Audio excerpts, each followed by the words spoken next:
शेखरिक जीवनी, बीज और अंकुर। शेखर का जीवन बहुत सूना हो गया था और इसीलिए जीवन में जो कुछ आता था वह मानो उसके रस की अंतिम बूंद तक निचोड़ लेना चाहता था। हंसी की बात होती तो आवश्यकता से अधिक हंसता था। घूमने निकलता तो पागल कुत्ते की तरह दौड़ता था। लड़ता तो लड़ाई का कारण भूल जाने पर भी विरोध बनाए रखता। उसके जीवन में इससे एक झूठी तेजी आ गई थी, गति का एक भ्रम, जबकि वास्तव में वह निश्चल खड़ा था। खंडरों से घिरे हुए टीले की एक चोटी पर शेखर खड़ा था और उसके पैरों के पास उसका कुत्ता। चारों ओर फैले हुए अरहर के खेत थे।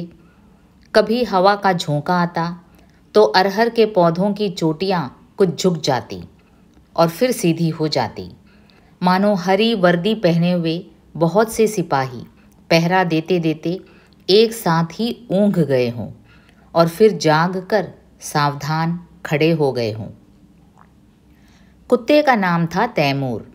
शेखर उसे विशेष प्यार नहीं करता था, किंतु कुत्ता सदा उसके पीछे रहता था। न जाने क्यों उसने शेखर को अपना स्वामी मान लिया था। शेखर के खड़े खड़े ही कुत्ते ने शायद दूर कुछ देखा और सीधा नीचे अरहर के खेतों की ओर भागा। पीछे पीछे शेखर भी भागा। उसे कुछ करने की भीतरी प्रेरणा तो कोई थी नहीं। बाहर से जो धक्का उसे लगता उसी के आगे वह बह जाता था। हाथों से अरहर के पौधों में रास्ता बनाते हुए शेखर ने देखा कि तैमूर क्यों भाग आया था।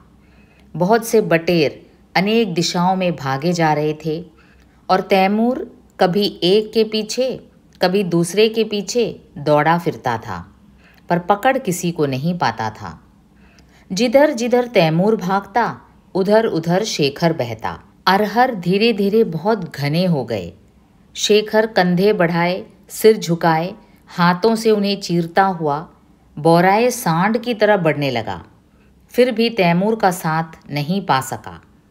उसकी कमीज के चितड़े हो गए, बाहें और टांगें भी छिल गई, मुंह खरोच गया, पर बटेर कोई हाथ ना आया। पर अपने कुत्ते से भी अधिक ठीठ शेखर बढ़ता ही गया। उसके नंगे पैर भूमि पर रक्त की लाल छाप छोड़ते हुए चले, पर अभी बटेर कोई हाथ नहीं आया था।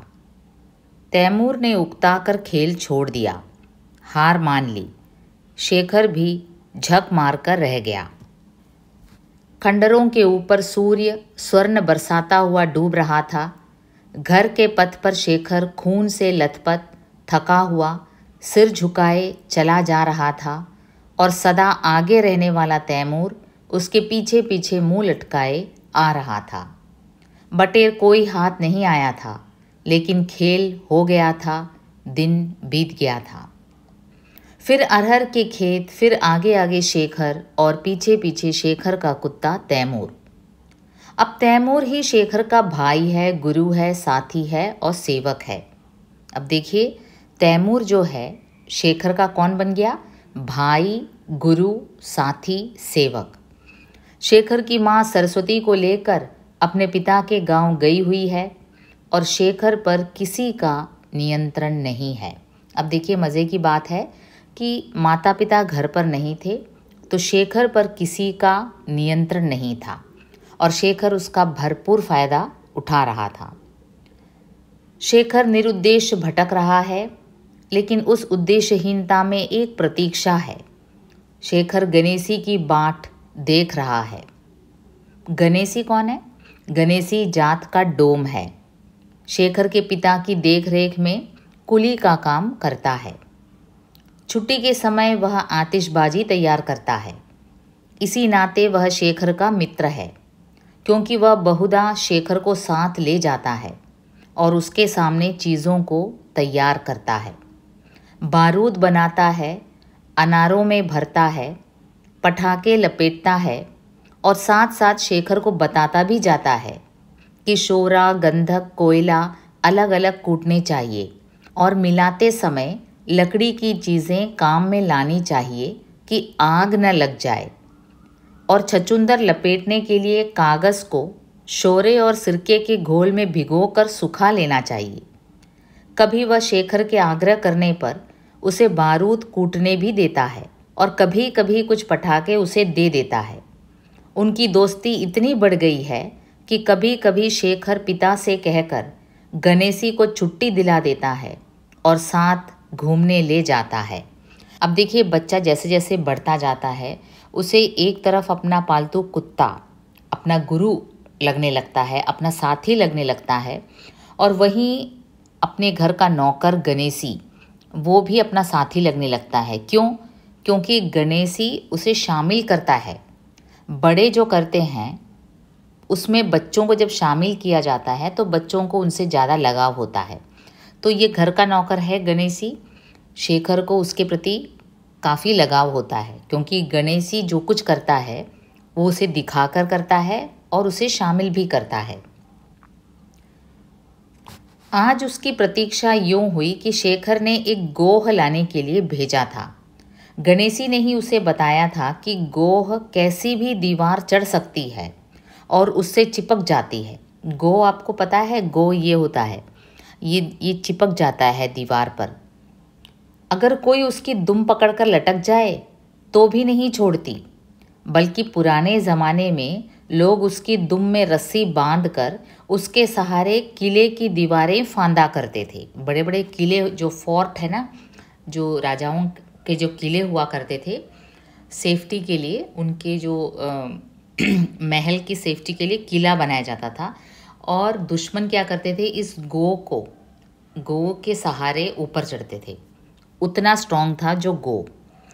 जब गणेशी ने बताया कि गो जिंदा नहीं आ सकती क्योंकि उसका कांटा जहरीला होता है, तब शेखर की आज्ञा हुई कि गणेशी उसे मार कर ले आए।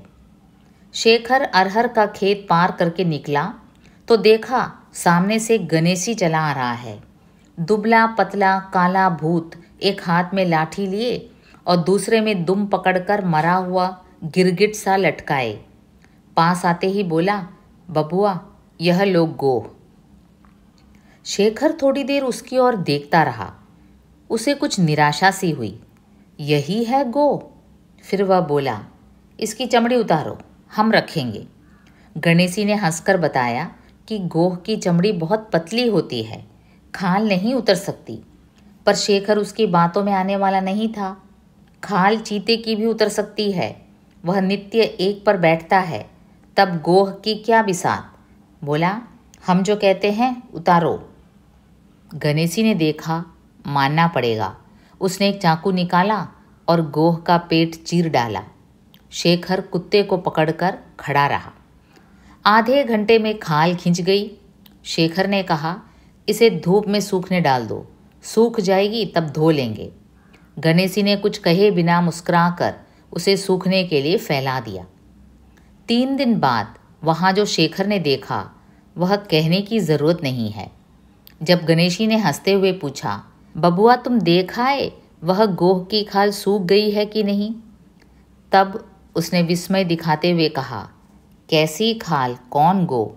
बुद्धिमान गणेशी मुस्कुराकर चुप हो गया। शेखर ने नोट किया कि चमड़ी सभी की होती है, लेकिन चीता चीता है और गो। देखिए, बच्चा ये नहीं जानता था कि चमड़ी अलग अलग प्रकार की होती है। गणेशी के कहने पर भी वो नहीं मानता। वो तब विश्वास करता है जब उसने खुद देख लिया कि चीते की चमड़ी अलग होती है, सूखने पर भी अच्छा सा खाल बन जाता है चीते का, लेकिन गोह की चमड़ी सूखने पर एकदम से पतली होती है, इसलिए सूखने के बाद तो और भी पतली हो जाती है। जिस घर में शेखर रहता था उसके साथ आमों का एक बगीचा था। आम देशी थे और घटिया किस्म के, केवल एक वृक्ष कलमी आमों का था। उन दिनों आम पकने को हो रहे थे। शेखर रोज जाकर उन्हें ललचाई आंखों से देख आता था और उस दिन की कल्पना किया करता था जब वह पेड़ों पर न होकर उसके हाथों में होंगी। एक दिन अकेले वृक्ष पर कुछ पके से आम देखकर शेखर ने माली से कहा, हमें आम दो। लेकिन माली को सर्वथा उचित मांग से सहानुभूति नहीं हुई। बोला, बबुआ कल तोड़ूंगा। वो आम और डाली लगाकर साहब के पास ले जाऊंगा। साहब के पास? शेखर को यह सरासर अन्याय लगा कि आमों को चाहने वाले शेखर से छीने जाकर वे आमों की उपेक्षा करने वाले उसके पिता के पास जाएं। बोला, देते हो कि नहीं? नहीं बबुआ। शेखर स्वयं पेड़ पर चढ़ने लगा। माली दूर खड़ा हंसता रहा, क्योंकि वह जानता था कि यह लड़का पेड़ पर क्या चढ़ेगा। लेकिन शेखर के हाथों पैरों में क्रोध का बल था। वह ऊपर पहुंचा, आराम से एक डाल पर बैठा और चुन चुन कर पके आम खाने लगा। माली की मुस्कान चिंता में बदल गई। उसे देखकर शेखर का सारे आम खा डालने का निश्चय और भी पक्का हो गया, पर पेट ने साथ नहीं दिया। तब शेखर ने कच्चे, अधकचरे, पके सब प्रकार के आम तोड़ तोड़ कर मुंह से झूठे कर करके इधर उधर फेंकने आरंभ किए। प्रत्येक आम फेंकते हुए वह चिल्लाकर माली से कहता जाता, यह लो और यह लो और लो। माली यह नहीं सह सका और शेखर को पकड़ने के लिए पेड़ पर चढ़ने लगा। उसे आते देखकर शेखर ने कहा, आओ आओ, बेशक आओ, और ऊपर चढ़कर डाल के बिल्कुल सिरे पर ऐसा जा बैठा कि तनिक और भार पड़ने से वह टूट जाए। माली ने पुकारा, लौट आओ, नहीं तो गिरोगे। नहीं, तुम आओ, पकड़ो, देखूं मैं भी। और कुछ और आगे सरक गया। माली डर गया, बोला, बबुआ उतर आओ, ईश्वर के वास्ते उतर जाओ। तुम उतर जाओ, नहीं तो मैं और आगे जाता हूँ। माली उतर गया, वहाँ से चला गया। शेखर धीरे धीरे नीचे उतरा। वह भी भूमि पर पहुँचा नहीं था कि उसने देखा माली के साथ पिता चले आ रहे हैं। वह दार्शनिक हो गया था। उसने एक बार अपने गिराए हुए आमों की ओर देखा, फिर तैयार होकर खड़ा हो गया और मन ही मन गणित का एक सवाल करने लगा कि कितने आम फी थप्पड़ या कितने थप्पड़ फी आम पड़ेंगे या नहीं पड़ेंगे, यह संभावना विचार में लाने की नहीं थी। उसे पता था उसके पिता उसे थप्पड़ मारेंगे। अब केवल उसे इस बात की शंका थी कि कितने थप्पड़ पड़ेंगे। ये तो निश्चित था कि पिता थप्पड़ मारेंगे। ये तो एकदम निश्चित था कि पिता उसे थप्पड़ मारेंगे ही। लेकिन थप्पड़ नहीं पड़े। पिता ने सारी कहानी सुनकर हंस दिया। शेखर से बोले, तुमने खाए सो खाए, फेंकें क्यों? और माली से कहा, तुमने उसे क्यों कहा कि मेरे लिए डाली बनानी है, इसलिए नहीं मिलेंगे? यह एक अवसर था जबकि शेखर ने मार की आशा की और हंसी पाई। प्रायः इससे उल्टा ही हुआ करता था। फिर भी पिता के लिए शेखर के हृदय में अपार स्नेह था। शेखर के पिता ने एक नया मकान ले लिया है, पटना शहर में, गंगा के किनारे पर। अब शेखर का मुख्य काम है अपने बगीचे में से केले के पेड़ काटना और उनके स्तंभों पर लेटकर गंगा में बहना। उसे बहना ही कहना चाहिए, क्योंकि तैरना अभी तक सीखा नहीं। कई बार स्तंभ पर से फिसलकर उसने गोते खाए हैं, लेकिन सदा ही किसी ने उसे देखकर घसीट निकाला है। पिता के बहुत मना करने पर भी वह यह आदत नहीं छोड़ता, क्योंकि इतनी बड़ी नदी पर अकेले बिना हाथ पांव हिलाए बहने के विचार में सामर्थ्य का कुछ ऐसा आकर्षक अनुभव है कि शेखर उसका मोह नहीं छोड़ सकता। अब देखिए, यह वही शेखर है जिसने बचपन में तैरना न जानते हुए भी कूद लिया था नदी में और डूबते डूबते बचा था। अब थोड़ा बड़ा हो गया है तो ये क्या करता है, केले के जो तने हैं उसे काट कर, केले के जो पेड़ हैं उसे काट कर उस पर लेट जाता है। अब भी उसने तैरना नहीं सीखा है और यूं ही पड़ा रहता है गंगा नदी में। उसने 3 स्तंभों को बांधकर एक नाव बनाई। गंगा में उसे ले जाकर उस पर सीधा लेटकर हाथ से उसे धार में खेकर ले गया और फिर हाथ समेटकर निश्चल कभी इधर कभी उधर देखने लगा। दोनों किनारे धीर गति से प्रवाह से उल्टी दिशा में चलते हुए जान पड़ रहे थे। बहुत देर उनकी ओर देखकर शेखर आकाश की ओर देखने लगा। वर्षा हो चुकी थी। बादल के छोटे छोटे टुकड़े इधर उधर भागते फिरते थे। कभी एक दूसरे से भिड़क कर एक हो जाते थे, कभी देखते देखते आकाश की प्रगाढ़ नीलिमा में घुल जाते थे। ओह, कितना सुंदर था उस प्रकार उस विस्तीर्ण नील आकाश में घुल घुल कर लुप्त हो जाना। शेखर ने भूले हुए सा सोचा, ऐसे मरूंगा जहाँ बाधा नहीं होगी। बाधा, उसे लगा, जो जीवन वह जी रहा है वह बाधा के अतिरिक्त कुछ है ही नहीं। आज उसे मौका मिला है उसके बंधन से निकल भागने का। आज वह 3 कटे हुए वृक्षों का सहारा लेकर उस सुदूर देश में जा रहा है जहाँ गंगा जाती है, जहाँ वह समुद्र में मिल जाती है, जहाँ सूर्यास्त के सोने का टापू है और जहाँ इन्हीं नीलिमा में घुल जाने वाले बादलों से बने हुए सूत के वस्त्र पहनने वाली राजकन्या रहती है। शेखर उसके पास जाएगा और उससे कहेगा, मैं शेखर हूँ, मैं बंधनों के देश से आया हूँ। और वह उसे अपने पास बिठा लेगी और कहेगी, यहाँ तुम आबाद हो, उस सिरिस के फूलों के महल में तुम रहोगे और जो चाहो करोगे। अब देखिए, यही शेखर किसी प्रकार का बंधन नहीं चाहता था, बचपन में नहीं चाहता था, थोड़े बड़े होने पर भी नहीं चाहता था।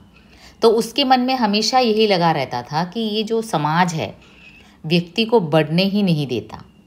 समाज अपने तरीके से व्यक्ति को ढालना चाहता है, चाहे माता हो, चाहे पिता हो, चाहे अध्यापक हो। तो बंधन किसी प्रकार का वो पसंद नहीं करता था। तो सिंबॉलिकली आज उसे लगा कि इन केले के पेड़ के ऊपर लेटकर वो गंगा में दूर बह चलेगा, एक ऐसी जगह जा पहुँचेगा जहाँ उसे कोई बंधन दिखाई नहीं देगा, जहाँ वह आबाद होगा, आराम से जी सकेगा, किसी बंधन, किसी प्रकार की लिमिटेशंस नहीं है। और शेखर ने आंखें बंद कर ली। फिर उसे ध्यान आया, अरे वह देश तो बड़ी दूर है, वहाँ पहुँचने में तो दिनों लग जाएंगे, गंगा इतनी धीमी बहती है। लेकिन चिंता जहाँ वश कर सके उस दशा से वह परे निकल गया था। आकाश की, मुक्त वातावरण की आबाद विशालता उसके प्राणों में भर गई थी। वह स्वयं आबाद था, विशाल था, मुक्त था और यथार्थता पीछे थी। उसके मन में कविता की एक पंक्ति आ गई अंग्रेजी में, ओ mother Ganges vast and slow. और वह धीरे धीरे बड़ी मेहनत से पंक्ति जोड़कर कविता पूरी करने लगा।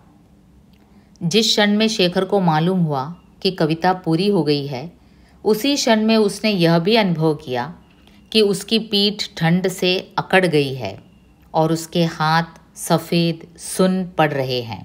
उसने जाना कि वह घर से बहुत दूर बह आया है। घबराहट यथार्थता के संसार में है, उस सूर्यास्त के सोने के टापू के पथ पर नहीं। शेखर धीरे धीरे अनैच्छिक सी क्रिया से अपने को किनारे की ओर खेने लगा। जब किनारे लगा तब किसी तरह सूखी भूमि पर आया और धूप में औंधा लेट गया। जब वह नींद से उठा तब सूर्य ढल गया था। वह उठा और मांदा सा घर की ओर चल पड़ा। जब घर के पास पहुंचा तब चांद निकल रहा था और घर में बिल्कुल सन्नाटा था, यद्यपि बत्तियां जल रही थी। घर के भीतर घुसते ही उसने देखा बरामदे में माता पिता खड़े हैं। स्थिर दृष्टि से बाहर देखते हुए और मानो एकाएक बूढ़े हुए, इतनी झुर्रियाँ उनके मुंह पर पड़ी हुई थी।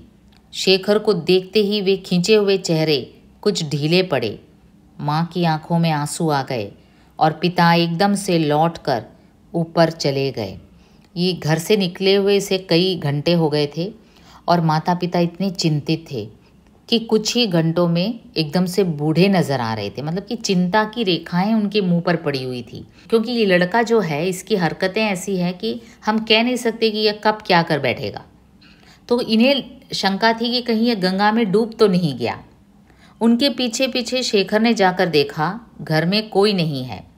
यह उसे दूसरे दिन मालूम हुआ कि उसे खोजने के लिए लोग लालटेन लेकर नदी के किनारे बहुत दूर तक गए हुए थे। घर पर किसी तरह पता लगा था कि वह अकेला केले की नाव पर बैठकर बह गया है। और घर में खलबली मच गई है। यह समाचार सुनकर शेखर अपने को इतना भूल गया कि उसे बहुत चेष्टा करने पर वह कविता याद नहीं आ सकी जो उसने गंगा के वक्ष पर लिखी थी। केवल स्मारक सी पहली लाइन ही उसके मन में रह गई, O mother Ganges vast and slow. Shekhar के पिता मियादी बुखार से बीमार पड़े थे और ईश्वर दत्त कभी कभी टेलीफोन पर डॉक्टर को बुलाया करता था। उसी से शेखर ने टेलीफोन के बारे में कुछ जानकारी हासिल की थी। उसे जान पड़ रहा था कि जो उसे अन्यत्र नहीं मिला वह टेलीफोन द्वारा शायद मिल जाए, क्योंकि टेलीफोन में नयापन था, रहस्य था। देखिए, ये उस समय की बात है जब लैंड फ़ोन हुआ करते थे। उस समय मोबाइल फ़ोन वगैरह था नहीं और बालक शेखर को लगा कि टेलीफोन एक रहस्यमयी चीज़ है जिसमें कुछ थ्रिलिंग हो सकता है। पिता बीमार थे, इसलिए जब दफ्तर बंद होता था तब जमादार सब दरवाजे बंद करके चाबी शेखर को दे देता था कि पिता के पास पहुंचा दे। वह चाबी दफ्तर की नहीं, शेखर के रहस्य लोक की चाबी थी। करीब 5 बजे थे। दफ्तर बंद हो गया था। चाबी शेखर के हाथ में थी। जमादार चला गया था। शेखर ने दफ्तर का द्वार खोला और सीधा पिता के कमरे में गया। टेलीफोन का रिसीवर उठाकर सुनने लगा। उन दिनों वहाँ ऑटोमेटिक एक्सचेंज नहीं था। एक्सचेंज से स्वर आया, नंबर।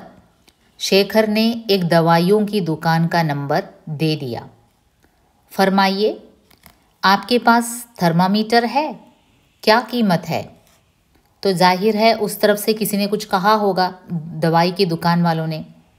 सबकी अलग अलग कीमत बताइए। अच्छा, और डॉक्टरी दस्ताने कैसे हैं? आपका सूची पत्र भी है? जी हाँ। आपके पास भिजवा दें? हाँ। किस पते पर भेजना होगा? अब देखिए, मेडिकल स्टोर वाले ने फ़ोन उठाया और शेखर यूं ही कुछ सवाल पूछता गया और अंत में मेडिकल स्टोर वाले ने कहा, अच्छा, मैं अपना जो सूची पत्र है, जो भी चीज़ें हमारे स्टोर में है, उसका जो लिस्ट है हम आपको भेज देते हैं। अपना एड्रेस बताइए। किस पते पर भेजना होगा? इस प्रश्न की आशंका शेखर को नहीं थी। उसे यह बताया गया था कि जिसे फ़ोन किया जाए उसे करने वाले का नंबर तब तक नहीं ज्ञात होता जब तक कि स्वयं न बताया जाए, और इसी विश्वास के आधार पर उसने फ़ोन करने का साहस किया था। यह प्रश्न सुनकर वह एकाएक घबरा गया, समझ नहीं पाया कि क्या कहे। बोला, दफ्तर के पते पर, और रिसीवर लटकाकर भाग गया। अब देखिए, शेखर को यह टेलीफोन काफ़ी रहस्यमय लगा। उसने फ़ोन उठाया, पिताजी के दफ्तर में था, कोई नहीं था दफ्तर में, और उसने फ़ोन उठाकर एक मेडिकल स्टोर का नंबर लगाया और यूं ही बातें करने लगा। और जब उसका एड्रेस पूछा गया तो वो रिसीवर रखकर भाग गया। दूसरी बार शेखर ने फिर चाबी प्राप्त करके दफ्तर खोला और टेलीफोन पर जाकर बैठ गया। अब कि उसने फायर स्टेशन को पुकारा। वह यह देखना चाहता था कि उसके भाइयों ने जो उसे बताया था कि टेलीफोन करने के बाद 5 मिनट के अंदर फायर इंजन पहुंच जाता है, वह ठीक है या नहीं। अब देखिए, बालक शेखर ने अपने भाइयों द्वारा सुन रखा था कि अगर आप इमरजेंसी में फ़ोन करें तो जो फायर स्टेशन है वहाँ से 5 मिनट के अंदर वो लोग एम्बुलेंस भेज देंगे। अब शेखर ये चेक करना चाहता था कि ये सच है या नहीं। उसने चिल्ला चिल्ला कर फ़ोन में कहा, फायर फायर कम एट वंस। एक भारी सी आवाज़ ने पूछा, कहाँ? एकाएक शेखर को अपनी करतूत के फल का ध्यान आया। वह डर गया। अब कहाँ फायर है, उसे अपना एड्रेस बताना होगा, तो वो डर गया। उसने रिसीवर मेज पर रखा और जल्दी दफ्तर का दरवाज़ा बंद करके चाबी दे आया। दूसरे दिन एक्सचेंज से रिपोर्ट आई कि फ़ोन का दुरुपयोग किया जा रहा है। पिता ने सबसे पड़ताल की, लेकिन मौन के सिवा कोई उत्तर नहीं पाया। अब दूसरे दिन टेलीफोन एक्सचेंज से ये कंप्लेंट आया कि भाई आपका टेलीफोन कोई मिसयूज़ कर रहा है। अब पिताजी ने जांच पड़ताल की तो लेकिन सभी मौन, कोई ये स्वीकार करने को ही तैयार नहीं। बात वहीं समाप्त हो गई। उस दिन से जमादार स्वयं चाबी पिता तक पहुंचाने लगा। अब देखिए उनको शंका हो गई कि ज़रूर इसके पीछे शेखर ही होगा, क्योंकि दफ्तर की चाबी किसके हाथ में दी जाती थी? शेखर के हाथ में। अब दूसरे दिन से क्या हुआ? पिताजी के हाथ में जमादार जाकर चाबी देने लगा। शेखर पतंग उड़ाने लगा। पतंग उड़ानी उसे आती नहीं थी, लेकिन यह उसके पथ में विघ्न नहीं था। इससे तो उसका आकर्षण बढ़ता ही था। और फिर पतंग उड़ाने में एक दूसरा मजा भी था कि वह शेखर को मना थी। अब देखिए शेखर पतंग उड़ाना जानता नहीं था। जो बात वो जानता नहीं है लेकिन फिर भी वो करता है। ऐसे करने में शेखर एक थ्रिल का एहसास करता है ना। और जो उसे मना है वो तो करेगा ही। तैरना नहीं जानता है लेकिन पानी में कूद पड़ेगा। तो जो कुछ उसे मना है वो करने के लिए वो काफ़ी आतुर रहता है। आम के पेड़ पर न चढ़ने को कहो तो चढ़ जाएगा और कच्चे और पके सभी आम को तोड़ तोड़ कर फेंकने लगेगा। तो जो मनाही है उसे करने में चाइल्ड साइकोलॉजी में होता है कि उसे करने की चाह रहती है बच्चों के मन में। शेखर के पिता कहते थे कि यह खतरनाक खेल है।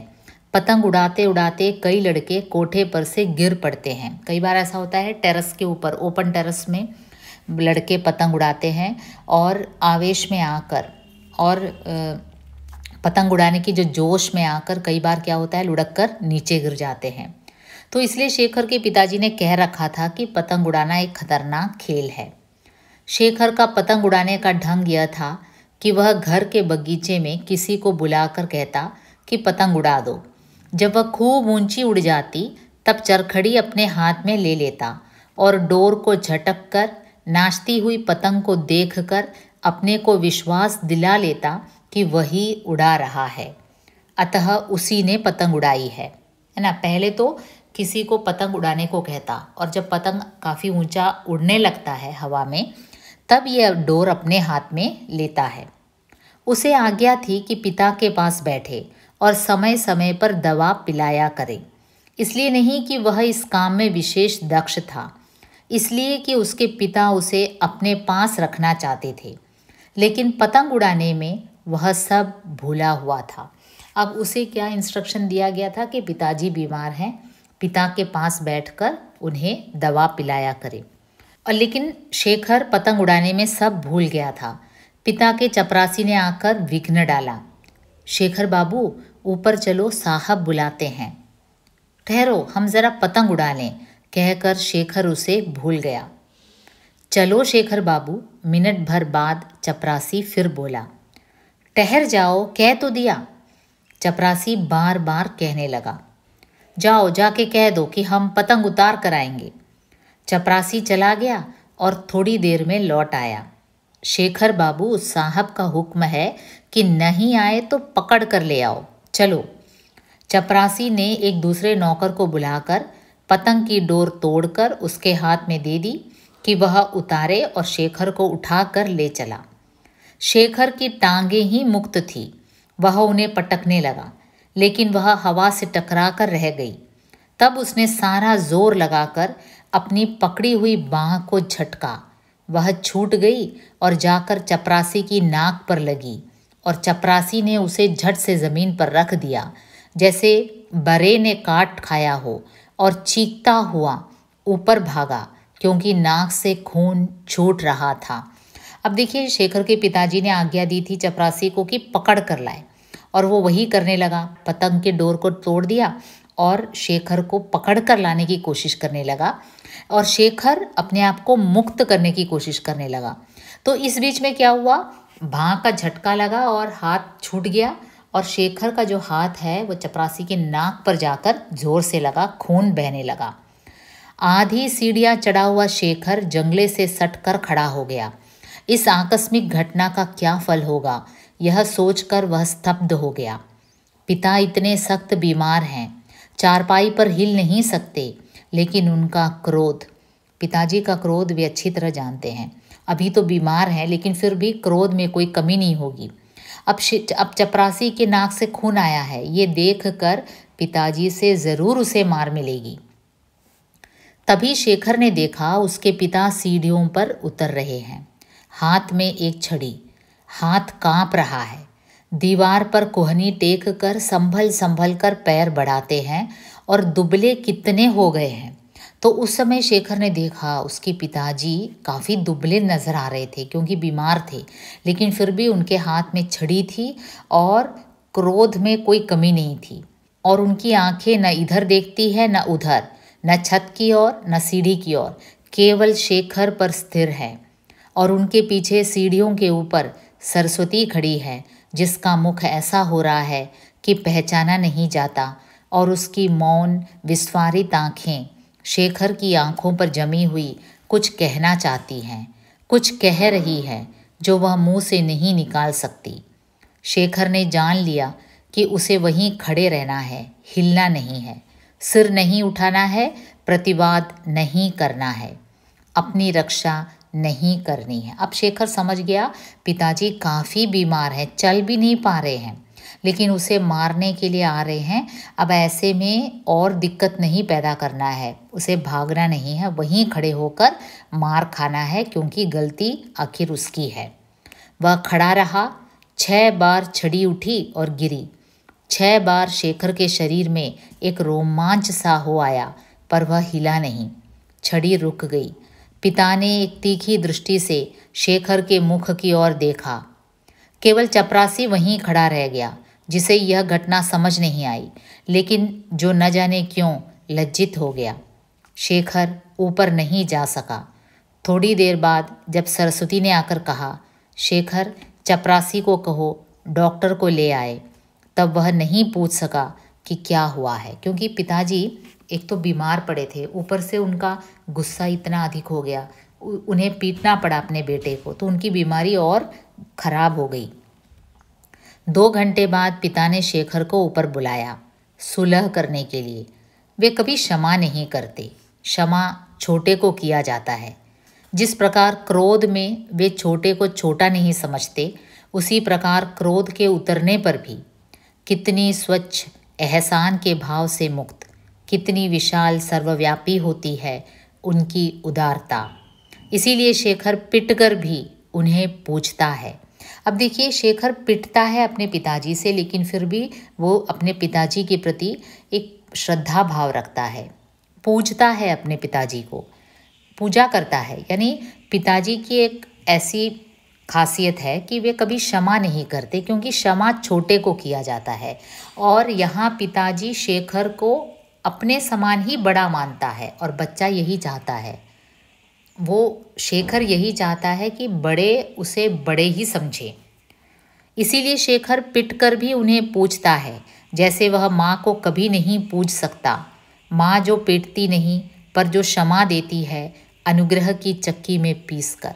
अब देखिए, इसीलिए माँ उसे पीटती नहीं है, लेकिन फिर माँ उसे कई बार क्षमा कर देती है, और क्षमा शेखर के अनुसार छोटों को किया जाता है। माँ उसे छोटा समझती है, इसलिए शेखर माँ से ज़्यादा किसको चाहता है?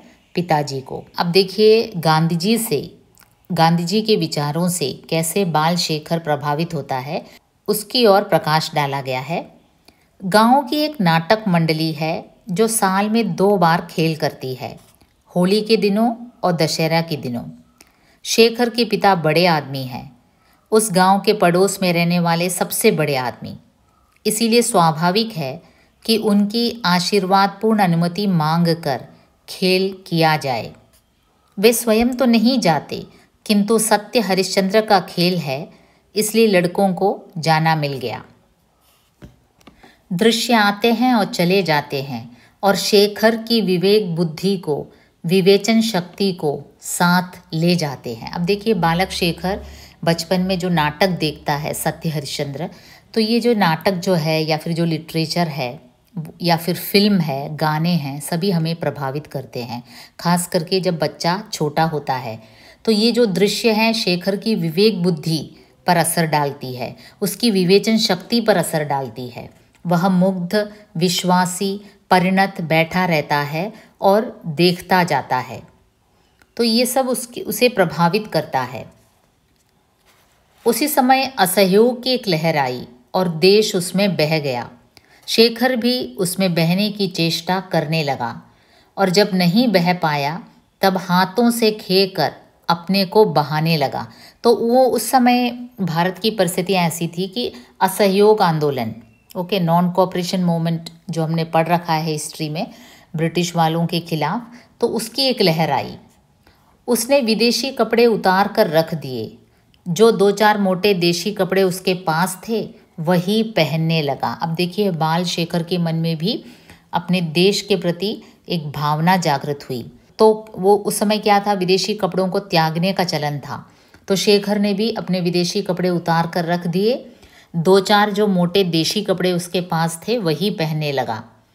बाहर घूमने मिलने जाना उसने छोड़ दिया, क्योंकि इतने देशी कपड़े उसके पास नहीं थे कि बाहर जा सके। अब देखिए उसके पास ज़्यादातर विदेशी कपड़े ही थे, लेकिन अब बालक के मन में राष्ट्र के प्रति एक खास भावना जागृत हुई और विदेशी के प्रति एक घृणा पैदा हुई। तो उसने अपने विदेशी कपड़े त्यागना शुरू कर दिया।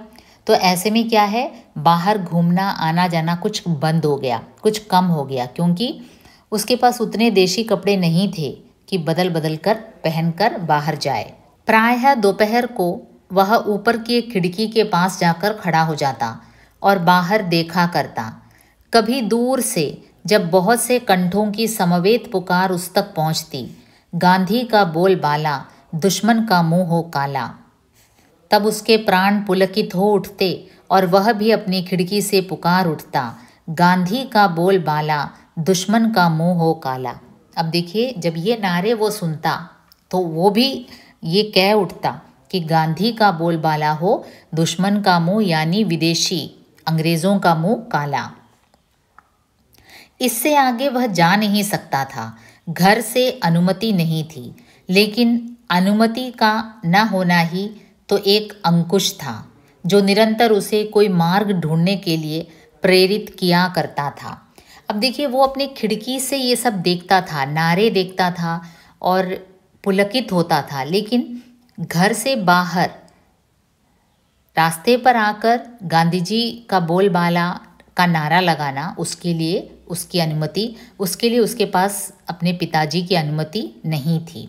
अब शेखर क्या है, पिताजी जो मना करते हैं उसे करने के लिए उसके मन में एक ललक रहती है हमेशा। तो वो मार्ग ढूंढने लगता है कि कैसे वो इस स्वतंत्रता आंदोलन में भाग ले। माँ के अतिरिक्त सब लोग बाहर गए हुए थे। माँ ऊपर कोठे पर बैठी हुई थी। शेखर ने घर के सब कमरों में से विदेशी कपड़े बटोरे और नीचे एक खुली जगह ढेर लगा दिया। फिर लैंपें लाकर उन पर मिट्टी का तेल उड़ेला और आग लगा दी। अब देखिए बालक शेखर क्या करता है, एक अवसर पाकर उसने देखा कि घर में और कोई नहीं है, केवल माँ है और माँ ऊपर कोठी पर बैठी है। तो शेखर ने क्या किया, परिवार में जितने भी विदेशी कपड़े थे उन सभी को इकट्ठा करके एक जगह डाल दिया और केरोसिन डालकर उसमें आग लगा दी। आग एकदम भभक उठी। शेखर का आह्लाद भी भभक उठा। वह आग के चारों ओर नाचने लगा और गला खोलकर गाने लगा, गांधी का बोलबाला दुश्मन का मुंह हो काला। अब देखिए अपने ही घर के सभी विदेशी वस्त्र वो जला डालता है और चीख चीख कर ये कहने लगता है, गांधी का बोलबाला दुश्मन का मुंह हो काला। थोड़ी ही देर में माँ आई और थोड़ी देर में शेखर के गाल भी मानो विदेशी हो गए, जलने लगे। अब देखिए उसे इतनी मार मिली, क्योंकि घर के जो विदेशी कपड़े थे सभी तो इसने जला दिए और घर के अंदर ही आग लगा दी। तो उसके गाल पर ऐसी मार पड़ी कि उसके गाल एकदम लाल विदेशी कपड़ों की तरह जलने लगे। शेखर के मन में विदेशी मात्रा के प्रति घृणा हो गई। उसने देखा कि हमारी नस नस में विदेशी का प्रभुत्व ही नहीं, आतंक भरा हुआ है। अब शेखर के मन में ये बैठ गया कि मुझे विदेशियों से घृणा है। उसने देखा कि भारतीयों के नस नस में विदेशी का प्रभुत्व है, एक इन्फीरियरिटी कॉम्प्लेक्स है, विदेशियों के सामने हम अपने आप को कम समझ रहे हैं। उसे पुरानी बातें भी याद आई और नई भी। वह देखने लगा। उसे यह भी ध्यान हुआ कि पिता उसे घर में भाइयों से अंग्रेजी में बात करने को कहा करते हैं। यह भी कि वह शैशव से अंग्रेजी बोलना जानता है, पर हिंदी अभी सीख रहा है। अब देखिए वो थोड़ा जब बड़ा हो गया, उसकी विवेचन बुद्धि विकसित हो गई, तो वो सोचने लगा कि मेरे परिवार में ही देखो भाई, मेरे पिताजी मुझे हमेशा इंग्लिश में बात करने को प्रेरित करते हैं। मेरे और मेरे भाइयों के बीच जो भी संवाद होता है, पिताजी ये भरसक ध्यान रखते हैं कि हम इंग्लिश में बोलें। और मैं भारत में जन्मा हूँ और हिंदी अभी सीख ही रहा हूँ। उसकी पहली आया ईसाई थी और अंग्रेज़ी ही बोलती थी। अब देखिए इसकी पहली आया क्रिश्चियन थी, हमेशा इंग्लिश बोलती थी, तो जानबूझकर पिताजी ने क्रिश्चियन आया को रखा ताकि बच्चे इंग्लिश बोलें। उसका पहला गुरु जिसके साथ उसे दिन भर बिताना होता था, एक अमेरिकन मिशनरी था जो पढ़ाता चाहे कुछ नहीं था, दिन भर अंग्रेजी की शिक्षा तो देता था। अब शेखर सोचता है कि मेरा जो फर्स्ट जो ट्यूटर था, जो मुझे घर आकर पढ़ाता था, वो एक अमेरिकन था। तो पिताजी ने जानबूझकर अमेरिकन मिशनरी को रखा ताकि वो पढ़ाता कुछ भी ना हो, लेकिन बात तो अंग्रेज़ी में ही करता था। शेखर ने देखा कि यदि मातृभाषा वह है जो हम सबसे पहले सीखते हैं, तब तो अंग्रेजी ही उसकी मातृभाषा है और विदेशी ही उसकी माँ। उसके आत्माभिमान को बहुत सख्त धक्का लगा। जिसे मैं घृणित समझता हूँ, उसी विदेशी को माँ कहने को बाध्य हूँ। अरे मैं जिस विदेशी को घृणित समझता हूँ, मैं उसी की भाषा बोल रहा हूँ बचपन से, ऐसे बोल रहा हूँ जैसे वो मेरी मातृभाषा है। ये कितने घृणा की बात है। आत्माभिमान जिसके पास है वो ये कैसे कर सकता है। उसने उसी दिन से बड़ी लगन से हिंदी पढ़ना आरंभ किया और चेष्टा से अपनी बातचीत में से अंग्रेजी शब्द निकालने लगा। अपनी आदतों में से विदेशी अभ्यासों को दूर करने लगा। अब देखिए जानबूझकर उसने जो भी वोकैबलरी उसने इंग्लिश में सीखा था, जो भी वर्ड्स, उसे जानबूझकर उसका प्रयोग न करके शुद्ध हिंदी सीखने लगा। शेखर के पिता एक दिन के दौरे पर जा रहे थे और शेखर साथ था।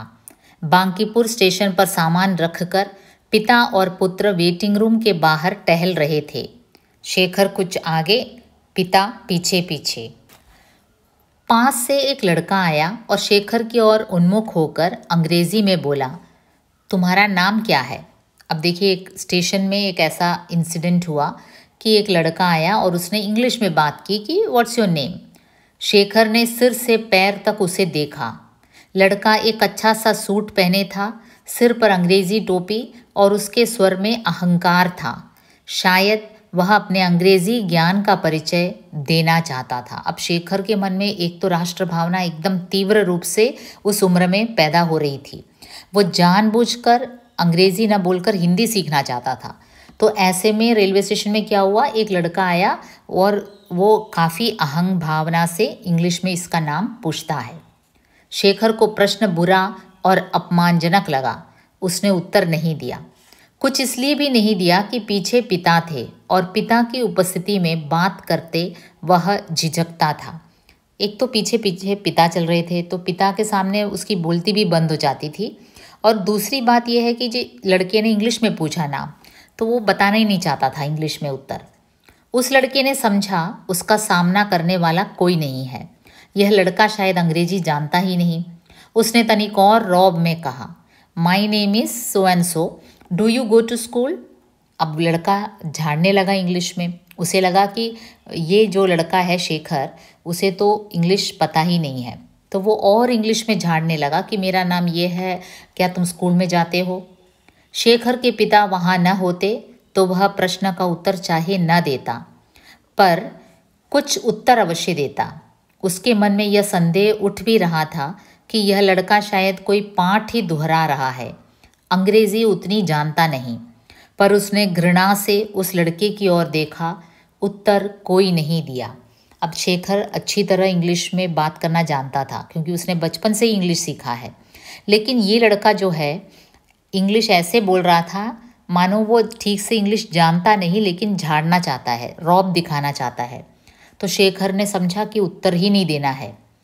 पिता ने क्रुद्ध स्वर में कहा, शायद उस लड़के को जताने के लिए कि मेरा लड़का अंग्रेजी जानता है, जवाब क्यों नहीं देते। अब देखिए शेखर के पिता इंसल्टेड हुए उन्हें लगा कि एक लड़का इंग्लिश में बात कर रहा है और मेरा खुद का बेटा इंग्लिश में उत्तर नहीं दे पा रहा है। शेखर और भी चिढ़ गया और भी चुप हो गया। वह लड़का मुस्कुराकर आगे बढ़ गया। पिता ने कहा, इधर आओ। शेखर उनके पीछे पीछे वेटिंग रूम में गया तो पिता ने उसका कान पकड़कर पूछा, जवाब क्यों नहीं दिया? मुंह टूट गया है? अब देखिए पिताजी एकदम गुस्सा हो गए और वेटिंग रूम में जाकर इसके कान मरोड़ कर पूछते हैं कि तूने जवाब क्यों नहीं दिया? क्या तेरा मुंह टूट गया है? तभी ट्रेन आ गई और शेखर कुछ उत्तर देने से या उत्तर न देने की गुस्ताखी करने से बच गया। तो उस समय ट्रेन आ गई और उन्हें ट्रेन पर जाना था तो चढ़ गए। दूसरे दिन घर पर पिता ने माँ से कहा, हमारे लड़के सब बुद्धू हैं, किसी के सामने तो बोल नहीं निकलता। अब देखिए पिताजी ने माँ से जाकर इसी इंसिडेंट को मन में रखकर कहा होगा कि हमारे लड़के तो सब बुद्धू हैं, किसी के यानी कि हमारे लड़के स्मार्ट नहीं हैं। कोई अंग्रेज़ी में एक सेंटेंस पूछे तो उत्तर नहीं दे पाता है तो बुद्धू हैं एकदम।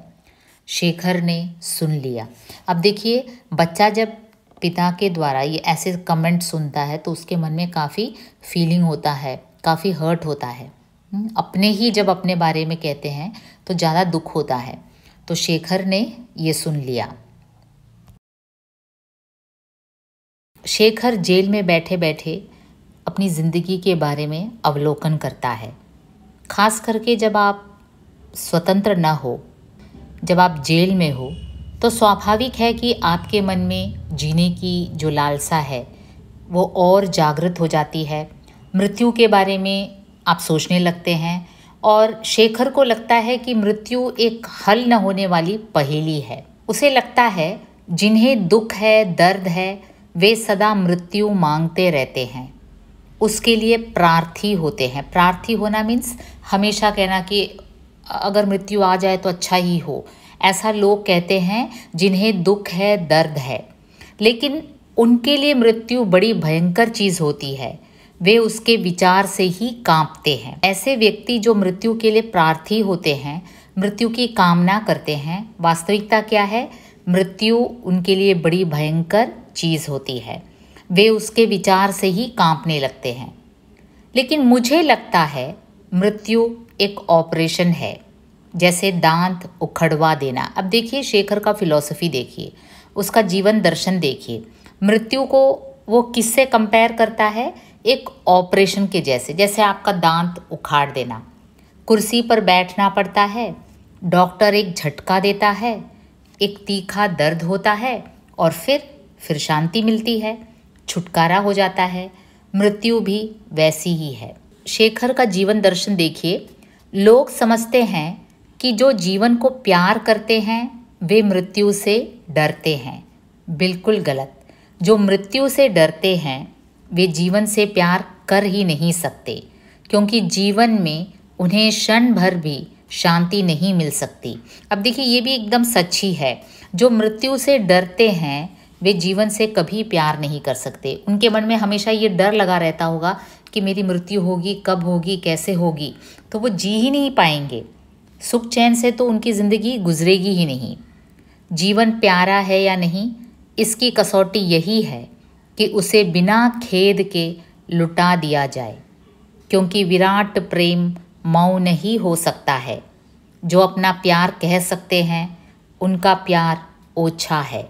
यानी अगर आपको जीवन से प्यार है तो बस जीते जाना है, किसी की चिंता नहीं करना है, किसी की परवाह नहीं करनी है, चाहे मृत्यु की परवाह हो या कोई डर, भय।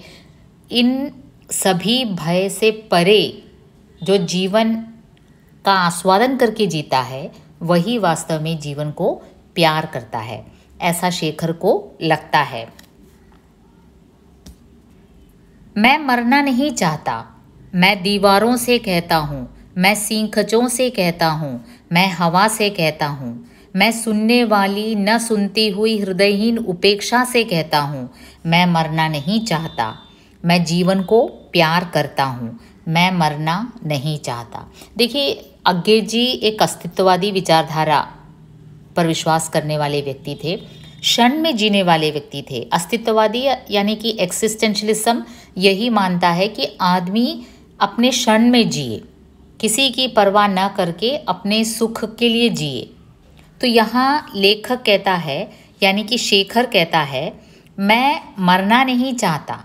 मैं जेल में हूँ, इसलिए मेरी ये जो बात चाहे दीवार सुने, चाहे ये सींखच सुने। सींखच यानी ये होता है ना, ये जेल में जो जाला होता है लोहे का, मैं हवा से कहता हूँ, या फिर मैं सुनने वाली न सुनती हुई हृदयहीन उपेक्षा से कहता हूँ। यहाँ जो लोग हैं, जेलर्स हैं, वार्डन हैं, वे तो हृदयहीन ही हैं, लेकिन फिर भी मैं उनसे कहना चाहता हूँ, मैं जोर जोर से चीख चीख कर कहना चाहता हूँ, मैं मरना नहीं चाहता, मैं जीवन को प्यार करता हूँ, मैं मरना नहीं चाहता। अब अगला दिन प्रभात होता है, तो मेरे लिए इतना ही बहुत है कि रात बीत गई है और मैं उस लाल टुकड़े को देख सकता हूँ। लाल टुकड़ा यानी सूरज, उगता हुआ सूरज को मैंने देख लिया दूसरे दिन, यही मेरे लिए काफ़ी है। यानी कि मैं जिंदा हूँ, मैं जीना चाहता हूँ, मैं क्षण में जीने वाला व्यक्ति हूँ, मैं सुख चैन से जीना चाहता हूँ, मैं मृत्यु से डरता नहीं और न ही मृत्यु की चिंता करता हूँ। मेरे लिए बस इतना ही बहुत है कि रात बीत गई है और मैं उस लाल टुकड़े को देख सकता हूँ। अब यहाँ देखिए, यहाँ पहुँचते पहुँचते मृत्यु जीवन के बारे में अपना दर्शन, जीवन दर्शन व्यक्त करते हुए शेखर फिर जिज्ञासु हो जाता है। शेखर की जो जिज्ञासु प्रवृत्ति है वो यहाँ दिखाई देती है। वो कहता है, कितनी बातें थी जो वह जानना चाहता था और पूछने से रह जाता था। कभी कोई प्रश्न उसके ओंठों पर आ जाता था, तब वह दांत पीसता था, फिर भी वश न चलने पर ओठ काटता था, यहाँ तक कि खून बह आता था। यानी इतनी जिज्ञासा भरी बातें उसके मन में, शंकाएं जीवन के बारे में, कई बातों के बारे में। लेकिन वो क्या है, बच्चा जब पूछता है तो कोई उसका ठीक सा उत्तर नहीं देता, तो वो क्या करता है, प्रश्न उभर कर आते हैं तो वो ओंठ भींच लेता है, कभी कभी खून भी निकल आता था। कभी पिता उसे ओठ चबाते देखते तो मना करते, और जब बहुत कहने पर भी उस पर असर होता न देखते, तब क्रुद्ध होकर कहते, अच्छा फिर मैं ठीक कर दूं, और चुटकी में भरकर उसका ओठ मसल डालते थे। वह मन में समझता था जैसे पीड़ा हुई ही नहीं, लेकिन उसके बाद वह पिता की ओर ऐसी आंखों से देखता था मानो उन्हें पहचानता न हो। कई बार बच्चे के मन में कई शंकाएं होती हैं, लेकिन वो पूछता नहीं है, क्योंकि पूछने से भी ये जो बड़े लोग हैं झूठ ही बोलेंगे या फिर टाल देंगे, तो फिर वो अपना ओंठ बीचता है। तो कई बार पिता जब ये देखते हैं उन्हें काफ़ी गुस्सा आता है, वो क्या करते हैं, उसकी ओंठ मसल देते हैं, लेकिन बच्चे को कोई दुख नहीं होता, कोई दर्द नहीं होता। पहले तो यह कि माँ क्यों कभी कभी सबसे अलग जा बैठती हैं, रसोई में नहीं आती, अलग बर्तनों में खाना खाती हैं, और कोई उनके पास जाता है और तो कोई जाता ही नहीं। प्रायः शेखर के छोटे भाई ही जाते हैं, तो कहती हैं, मेरे पास मत आओ, जाओ खेलो। अब देखिए, महीने के उन 4 दिनों में जब औरतें चूल्हा चौका से हटकर अलग बैठती हैं, तो ये बच्चा ये देखता है, शेखर देखता है कि उसके जो छोटे भाई हैं वो माँ के पास जाते हैं, तो माँ कहती हैं, जाओ जाओ, मेरे पास मत आओ, जाओ खेलो। तो माँ ये क्यों अकेली अकेली 3-4 दिनों में, हर महीने में बैठती है, ये बच्चे के मन में शंका पैदा करती है। पता नहीं किसने शेखर को बताया था कि वे बीमार होती हैं, लेकिन शेखर बीमारी के लक्षण तो देखता नहीं, और फिर 2-4 दिन बाद एक दिन सवेरे उठकर देखता है माँ नहा धोकर रसोई में बैठी हैं और काम कर रही हैं। अब देखिए, पूछने पर बड़े जो हैं लोग कहते हैं कि भाई माँ बीमार है, लेकिन शेखर ये ऑब्जर्व करता है कि माँ में कोई प्रकट रूप से कोई बीमारी के लक्षण नहीं है, और 3-4 दिन बाद नहा धोकर एकदम फ्रेश होकर आ जाती हैं, चौके पर रसोई में घुस जाती हैं। तो ये क्रम हर महीना चलता है। तो शेखर के मन में ये हमेशा ये जिज्ञासा होती है कि ऐसा क्यों बैठती है माँ। एक तो शंका उसके मन में ये थी, दूसरा यह कि शेखर को याद आ रहा है ऐसी बात अब बहुत दिनों से नहीं हुई, लेकिन अब जैसे माँ कुछ बीमार जान पड़ने लगी है, उनका मुंह पीला पड़ गया है और वे काम बहुत कम करती हैं, प्रायः ढीली सी और कुछ उदास रहती हैं। अब देखिए, महीने का ये जो क्रम है, 4-4 दिन माँ का रसोई से अलग हटकर बैठना, अब कुछ महीने से वो ख़त्म हो गया, और उसके बदले क्या था, माँ एकदम से बीमार सी, पीली सी पड़ गई, बहुत ही कम काम करती थी, बहुत उदास रहने लगी और सचमुच उसे लगा कि माँ एकदम बीमार सी है। तीसरे यह कि एक दिन उसने सहज ही सरस्वती से कहा, माँ बीमार हैं क्या? तो सरस्वती ने ऐसी तीखी दृष्टि से उसकी ओर देखा और बिना कुछ कहे चली गई। वह पूछेगा नहीं, उसे क्या, लेकिन वह जानना चाहता है क्यों। अब देखिए, माँ बीमार है क्या ये सरस्वती से पूछती है। सरस्वती थोड़ी बड़ी है, बड़ी बहन है, लेकिन वो एकदम से तीखी नज़र डालकर चली जाती है।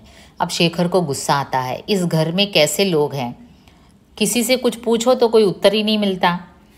और भी बहुत कुछ जानना चाहता है। जिस कमरे में माँ प्रायः रहती हैं उसमें एक अलमारी है जिसमें ताला लगा रहता है। शेखर ने माँ को कभी कभी उसे खोलते देखा है। उसमें निचले खाने में वे अपने गहने इत्यादि रखा करती हैं और कभी कभी बिस्कुट के डब्बे, गुलकंद, च्यवनप्राश का डिब्बा और अन्य ऐसी चीज़ें जो लड़कों से बचाने की हैं। लेकिन उसके ऊपर 2 खानों में किताबें भरी पड़ी हैं। वे क्या हैं? जब घर भर में किताबें बिखरी पड़ी हैं, अच्छी से अच्छी बहुमूल्य जब एनसाइक्लोपीडिया तक खुली रहती हैं, तब वे किताबें क्यों ऐसी संभाल कर रखी जाती हैं? अब माँ के कमरे में एक अलमारी है, अलमारी में कुछ माँ के गहने रखने की जगह है और कुछ ऐसी चीज़ें जो बच्चे न लें, माँ छिपा कर रखती हैं उस अलमारी में। और ऊपर के 2 जो खाने हैं उसमें किताबें रखी थी। अब शेखर के मन में ये जिज्ञासा होती है कि पूरे घर भर में किताबें यूं ही पड़ी रहती हैं, एनसाइक्लोपीडिया तक पड़ी रहती हैं, तब माँ के अलमारी में ये किताबें बंद क्यों हैं? वे अच्छी हैं तो क्यों नहीं उन्हें पढ़ने को दी जाती, बुरी हैं तो क्यों रखी गई हैं? अब ये अगर किताबें अच्छी हैं तो फिर इन्हें पढ़ने क्यों नहीं दिया जाता बच्चों को? और शेखर कहाँ से आया, कैसे आया? उसे वे दिन याद आए जब चंद्र का जन्म हुआ था, जब उसके छोटे भाई का जन्म हुआ था। तब उसे याद है उसने माँ से पूछा था, माँ यह कहाँ से आया? और माँ ने बताया था कि दाई ने ला कर दिया। देखिए, जब छोटा भाई उसका जन्म हुआ चंद्र का, तब शेखर ने पूछा था माँ से, ये कहाँ से आया? माँ ने क्या उत्तर दिया? दाई ने ला कर दिया। लेकिन जब उसने दाई से पूछा था कि वह उसे इतना छोटा क्यों लाई, कुछ और बड़ा लाती, तब उसने उत्तर दिया था, मैं नहीं लाई, वह जो डॉक्टर आया था वह अपने बैग में रख कर लाया था। उस बैग में इससे बड़ा आ ही नहीं सकता। अब देखिए, दाई ने क्या उत्तर दिया। दाई से बच्चे ने क्या पूछा? शेखर ने पूछा कि जब तुम बच्चा लाई ही हो, थोड़ा और बड़ा ले आती, इतना छोटा क्यों लाई? तब दाई ने क्या उत्तर दिया, अरे बाबा मैं नहीं लाई, डॉक्टर ले आया। उसके बैग में, डॉक्टर के बैग में इतना सा इसका बच्चा ही घुस सकता था, तो इसीलिए छोटा बच्चा ले आया। तब शेखर को दोनों पर ही विश्वास नहीं हुआ था, लेकिन वह चुप रह गया था। उसके काफ़ी दिन बाद जब उसने पहल अंडे से चिड़िया का बच्चा निकलते देखा था, तब उसे निश्चय हो गया था कि माँ उससे झूठ बोलती है। और माँ को आजमाने के लिए वह उसके पास गया था और पूछ उठा था, माँ डॉक्टर चिड़ियों के पास भी जाते हैं? एक बार उसने देख लिया अंडे से कैसे चिड़िए के छोटे छोटे बच्चे निकल के आते हैं। तब शेखर के मन में लगा कि आदमी का बच्चा भी ऐसे ही आता होगा अंडे से निकल कर।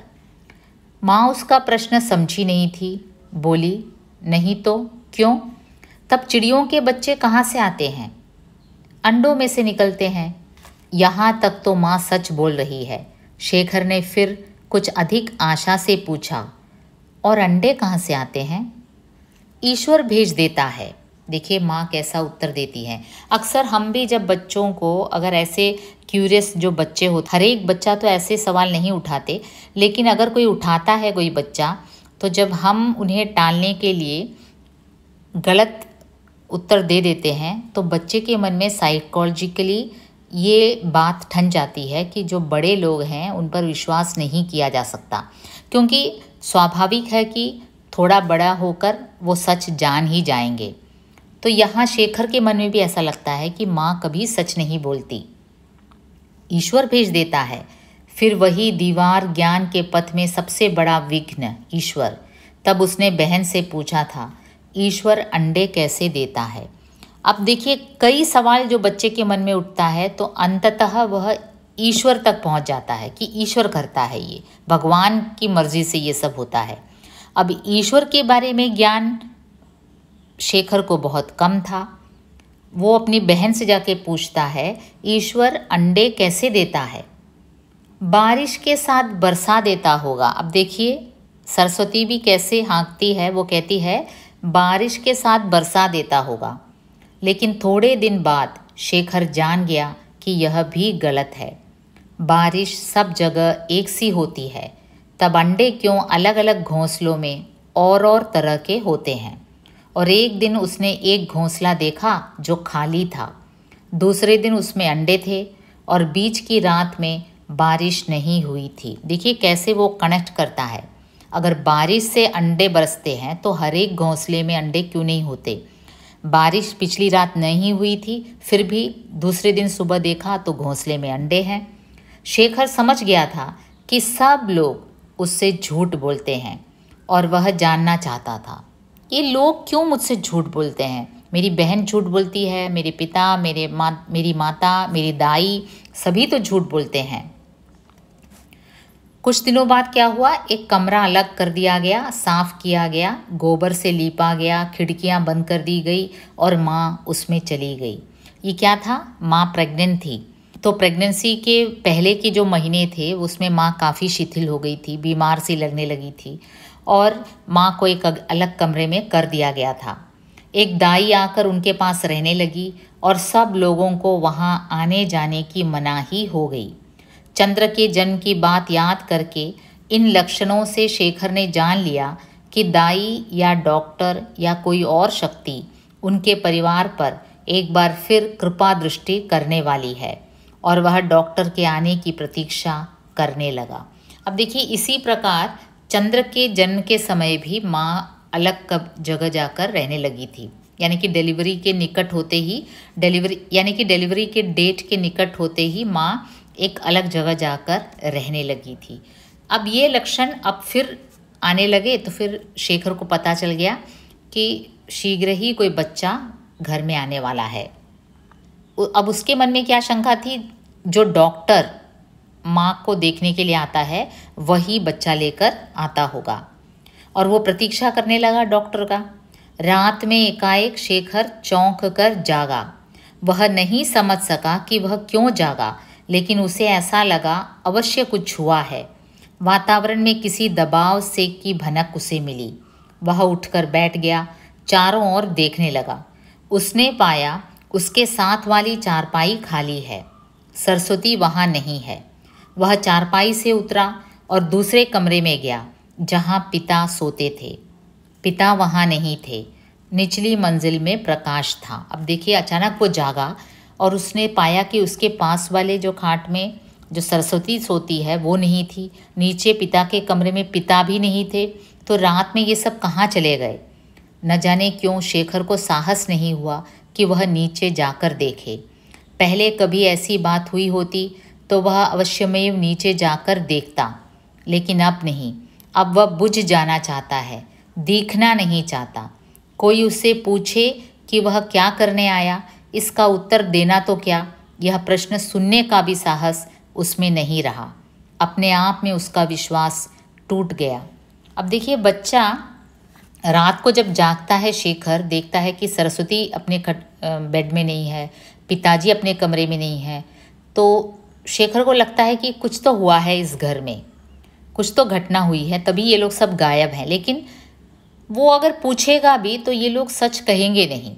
इसलिए बच्चे के मन में इनसे सवाल पूछने की जो इच्छा है वो भी एकदम से बुझ सी गई। लेकिन जिज्ञासा, वह चढ़े हुए चिल्ले की तरह तना हुआ खड़ा रह गया। एक बड़ी तीखी, भेदक किंतु फिर भी निर्बल और जैसे झुंझलाई हुई सी चीख। शेखर ने जान लिया कि जिस किसी शक्ति का भी वह काम था, उसने शेखर को धोखा दे दिया है और उसके प्रश्न का उत्तर अब भी नहीं है। सीढ़ियों पर सरस्वती के पैर की आहट हुई। सरस्वती से डर नहीं था, फिर भी शेखर का दिल धड़क उठा। वह भाग कर चारपाई पर जाकर लेट गया। सरस्वती आई, चारपाई पर बैठ गई, पांव समेट कर, घुटने भुजाओं से घेर कर, घुटनों पर टोढ़ी टेक कर सरस्वती बैठ गई। अब देखिए रात का समय है, शेखर जागा हुआ है। वो नीचे जाना चाहता था, लेकिन वो सरस्वती की आने की आहट सुनकर वो झट से जाकर लेट जाता है, मानो वो सोया हुआ है। उसने देखा, अंधेरे में देखा कि सरस्वती आई है और एकदम चिंतित सी चारपाई पर बैठ गई है। शेखर से नहीं रहा गया, उसने पूछा, क्या हुआ? मानो अभी जागा हो, मानो वो अभी नींद से उठा हो, एकदम से अनजान से पूछता है, क्या हुआ? सरस्वती चौंक गई, फिर बोली, शेखर, तुम्हारी एक और बहन हो गई है। बहन? बहनें भी होती हैं? शेखर ने पूछा। तुम्हारे जैसी? मतलब कि यहाँ शेखर की माँ ने एक और बच्ची को जन्म दिया है। दुर्पागल, अभी तो इतनी छोटी है, पिद्दी सी, जब बड़ी होगी। शेखर ने बड़े गंभीर स्वर में कहा, सरस्वती। सरस्वती विस्मित सी होकर बोली, क्या है? शेखर ने कभी उसे नाम लेकर नहीं बुलाया था, हमेशा बहन बुलाता था, वो दीदी बुलाता था, लेकिन उस रात उसने सरस्वती कहकर अभिसंबोधन किया। जो मैं पूछूंगा बताओगी? झूठ मत बताना, चाहे बताना मत। अब देखिए शेखर बोलता है, मैं जो पूछूंगा उसका उत्तर दोगी। अगर तुम सच बताना चाहती हो तो केवल बताना, वरना बताना ही मत, झूठ मत बोलना, ये मुझसे नहीं सहा जाएगा। सरस्वती ने कुछ संदिग्ध स्वर में कहा, क्या? शेखर बड़े प्रयास से कह पाया, बच्चे कैसे आते हैं? सरस्वती ने सहसा कोई उत्तर नहीं दिया। प्रतीक्षा करते करते शेखर के भीतर एकदम शब्दों की बाढ़ सी आ गई। बोला, दाई लाती है, डॉक्टर लाता है, ईश्वर देता है, यह सब मैं सुन चुका हूँ, यह मत बताना। वह सब झूठ है, मुझे पता है। बताओ, अगर ऐसे आते हैं तो इतने छिपा छिपा कर क्यों आते हैं, और हमको क्यों नहीं आते? और कहती थी कि हमें और बच्चे नहीं चाहिए, उनको क्यों लाए? देखिए, माँ तो कहती थी कि हमें और बच्चे नहीं चाहिए, अब फिर ये ईश्वर हो या डॉक्टर हो, फिर माँ को क्यों ला कर देते हैं बच्चे, हमें क्यों नहीं ला कर देते? उन्होंने वापस क्यों नहीं कर दिए? अब देखिए, अगर माँ को बच्चा नहीं चाहिए तो माँ ने डॉक्टर को वापस क्यों नहीं कर दिया? ईश्वर क्यों भेजता है? मैं बहन मांग रहा था तो भाई क्यों आया था? चिड़ियों के बच्चे अंडों में से निकलते हैं, मैंने आप देखे हैं। माँ अंडे तोड़कर निकालती हैं, अंडे कहाँ से आते हैं? अब बहन आई है, इतनी रात को क्यों आई, दिन में क्यों नहीं आई?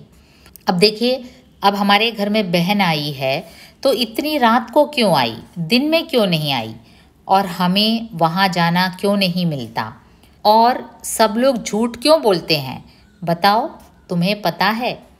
फिर एकाएक लज्जित सा होकर वह चुप हो गया। इतनी लंबी स्पीच उसने शायद कभी नहीं दी थी।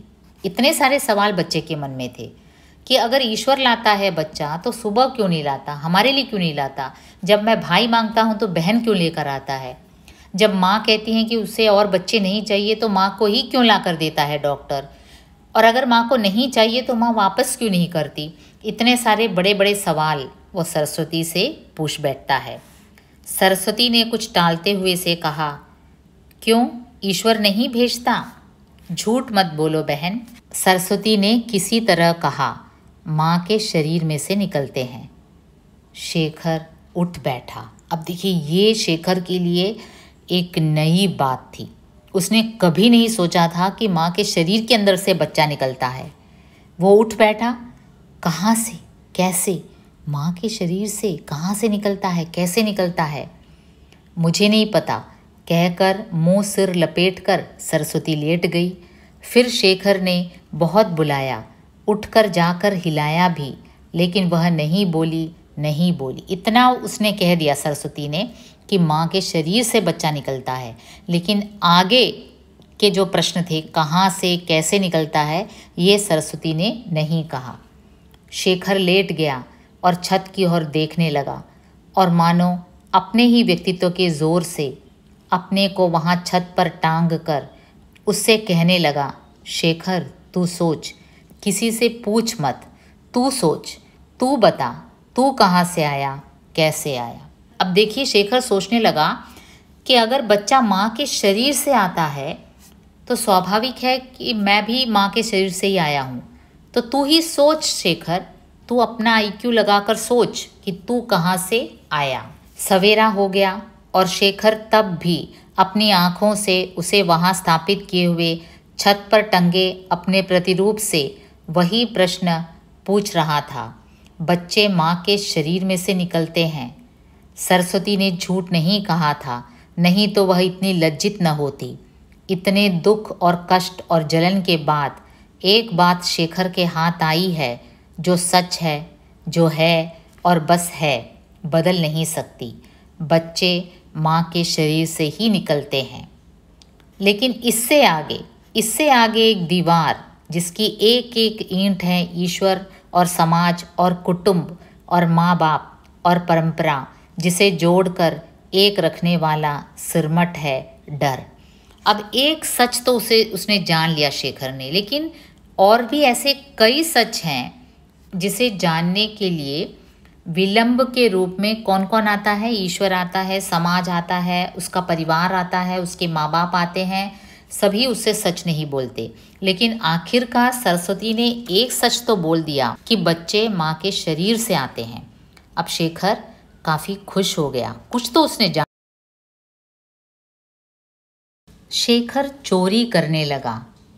अब तक शेखर के लिए यह संभव नहीं था कि वह छिपाकर कोई बुरा काम करे, क्योंकि जब वह अकेला होता था तभी उसके कर्मों पर उसकी अपनी आत्मा का नियंत्रण सबसे अधिक होता था। पर अब वह ऊपर की दृष्टि से शरीफ, संस्कृत और भला मानस होने लगा, जिसे कहते हैं हमारा बेटा तो बेटियों जैसा है, और भीतर ही भीतर कहीं गिरने लगा। अब देखिए शेखर की साइकोलॉजी देखिए। बाहर सबके सामने बड़ा अच्छा बच्चा दिखता था और अंदर ही अंदर वो चोरी करने लगा, झूठ बोलने लगा, शैतानी करने लगा। लेकिन बाहर से देखने पर लगेगा कि शेखर तो बड़ा भोला भाला है, यहाँ तक कि बेटियों जैसा है, यानी कि बिल्कुल शरारती नहीं है। उसे उत्तरदायित्व के काम मिलने लगे।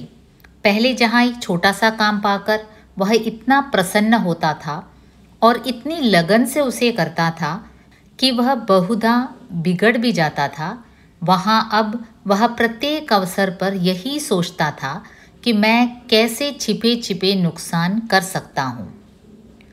उसे कभी संदूचकी की चाबी दी जाती तो कुछ एक पैसे निकाल लेता, इसलिए नहीं कि वे उसे चाहिए, केवल इसलिए कि चाबी उसके पास है और वह उसका दुरुपयोग कर सकता है। रात को उससे कहा जाता था कि ईश्वर और प्रभुत्व के मास्टर को दूध दे आए, तो वह रास्ते में एक दो घूंट पी लेता था। इसलिए नहीं कि घर में उसे दूध नहीं मिलता, इसलिए कि वह बिना किसी के देखे कुछ बुरा काम कर सकता है। यहाँ तक कि वह कभी रसद के कमरे में जाता तो किसी बक्स के पीछे थोड़ा घी गिरा आता। ऐसी हर एक हरकत में मानो उसका मन कह रहा होता, तुम मुझे अच्छा मत समझो, मैं अब भी बुरा हूँ। तुम बेवकूफ़ हो जो मुझे अच्छा कहते हो। इससे मानो उसके अभिमान की पुष्टि होती थी। और ये सब काम छिपे ही रहते थे और घर में उसका सम्मान बढ़ता जाता था।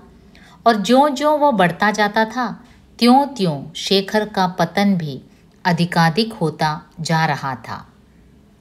उसे उस अलमारी की चाबी दी गई जिसमें किताबें बंद थी।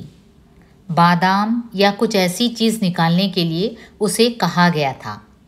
उसने अलमारी खोली, 2-3 किताबें निकालकर अलमारी के नीचे ढकेल दी, बादाम निकाले और चाबी दे आया। बाद में मौका पाकर उसने वे किताबें उठाई और छिपाकर पढ़ने लगा।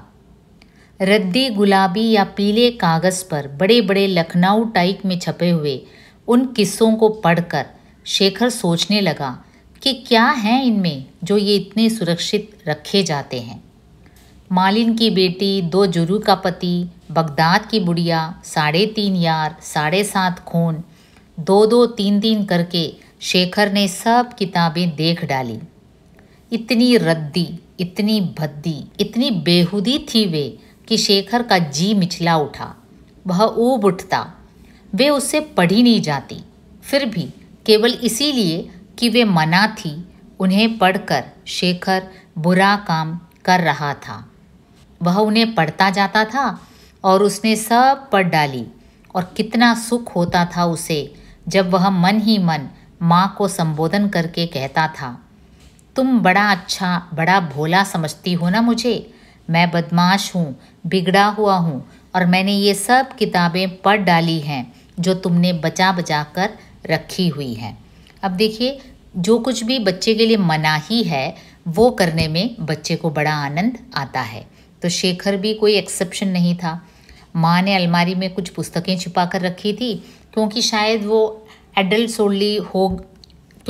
वो मैगज़ीन्स या किताबें एडल्ट्स के लिए पढ़ने के लिए होंगी। लेकिन शेखर के पास जब भी चाबी हाथ लगती वो चुपके चुपके वो सारी किताबें पढ़ लेता।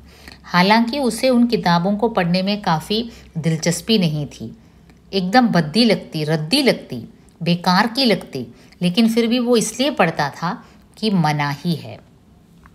शेखर चुगलखोर हो गया। जब कभी किसी भाई से कोई छोटी सी भी गलती हो जाती तो शेखर भागा हुआ माँ के पास जाता और कहता, माँ, ये ने यह कर दिया है, देखो तो। कभी कभी अकारण भी किसी की शिकायत कर देता और तब उसे फटकार खाते या पिटते देखकर मन ही मन कहता, ठीक है, अच्छा पिटना ही चाहिए। मैं बुरा हूँ, मुझे सब मानते हैं, मेरा आदर होता है, तुम अच्छे क्यों हो। और जब भाई कभी उसकी ओर आशंका या अविश्वास की दृष्टि से देखते तो उसे लगता, हाँ मैं भी कुछ हूँ। अच्छा या बुरे होने का शेखर के लिए कोई महत्व नहीं रह गया था। उसके लिए बड़ी बात यह थी कि वह कुछ हो सही, वह अनुभव करे कि वह कुछ है। इस विश्वास का सहारा उसके लिए बहुत ज़रूरी हो गया था। चंद्र के फेंके हुए पत्थरों से मकान के बाहर फूलों के गमले टूट गए। तब वह भोला भाला भागा हुआ माँ के पास आया और हाँफता हुआ बोला, माँ, मैंने गमले नहीं तोड़े। माँ ने पूछा, कौन से गमले? मैंने नहीं तोड़े वे। तभी शेखर भी वहाँ पहुँचा। माँ, वे जो बाहर गमले थे ना, नीले फूलों के, जो पिताजी ने दफ्तर से मंगाए थे, वे चंद्र ने पत्थर मारकर तोड़ दिए हैं। चंद्र ने कहा, माँ, मैं पहले कह चुका हूँ कि मैंने नहीं तोड़े, मानो पहले कही जाने के कारण उसकी बात अधिक मान्य हो। शेखर मुड़कर बाहर जाने लगा, कुछ ऐसे भाव से कि मैंने अपना कर्तव्य कर दिया है, मुझे इस बात से कोई मतलब नहीं है। माँ ने चंद्र से पूछा, झूठ बोलता है? चल देखूं कौन से गमले तोड़े हैं तूने। और उसका हाथ पकड़कर घसीटती हुई बाहर चली। चंद्र काफ़ी पिट चुका था। माँ ने न जाने क्या क्या धमकियाँ दी थी उसे कि वह कह दे कि गमले उसी ने तोड़े हैं, पर वह नहीं कहता था। यह माँ को सह्य नहीं था कि उनकी आज्ञा के उल्लंघन ऐसे हों। उनका मत था कि अगर इसने नहीं भी तोड़े तब भी इसे स्वीकार करना चाहिए, क्योंकि मेरा निर्णय है, इसी ने तोड़े हैं।